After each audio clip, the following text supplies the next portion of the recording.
আপনাকে এমন মেয়ে চুজ করতে হবে যে মেয়েটা আপনার সঙ্গে কুড়ে ঘরে থাকতে পারবে। আপনার এমন মেয়েকে চুজ করতে হবে যে মেয়েটা 5,000 টাকার বাসায় অ্যাডজাস্ট করতে পারবে। আপনাকে এমন একটা মেয়ে চুজ করতে হবে যে ডাল ভাত খেয়ে থাকতে পারবে। আপনাকে এমন একজন মেয়ের বাবা খুঁজতে হবে যেই মেয়ের বাবার কাছে ডিমান্ড নেই কোনো। সে চায় চরিত্র, সে চায় সততা, সে চায় হালাল, সে চায় তার মেয়ের যত্ন, শ্রদ্ধা, রেসপেক্ট।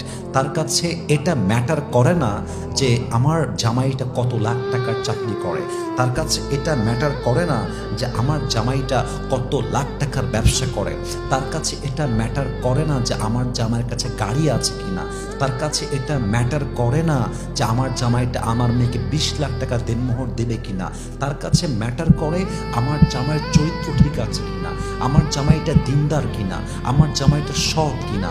একজন মেয়ের কাছে ম্যাটার করে যে আমি ডাল ভাত খাবো, আমি ভাঙ্গা খাটে শুতে পারবো, আমি মাছ খেতে পারবো, আমি অর্ধেক মাছ খেতে পারবো, অর্ধেক প্লেট ভাত খেতে পারবো, 2 পিস গোস্ত, 1 পিস আমি, 1 পিস আমার স্বামী, আমি অ্যাডজাস্ট করতে পারবো। বাট আমার যত্ন চাই, আমার রেসপেক্ট চাই, আমার ভালোবাসা চাই, আমার আত্মমর্যাদা বোধ যে বাসায় থাকবে ওই বাসায় আমি কম খেয়েও বাঁচতে পারবো, অ্যাডজাস্ট করতে পারবো।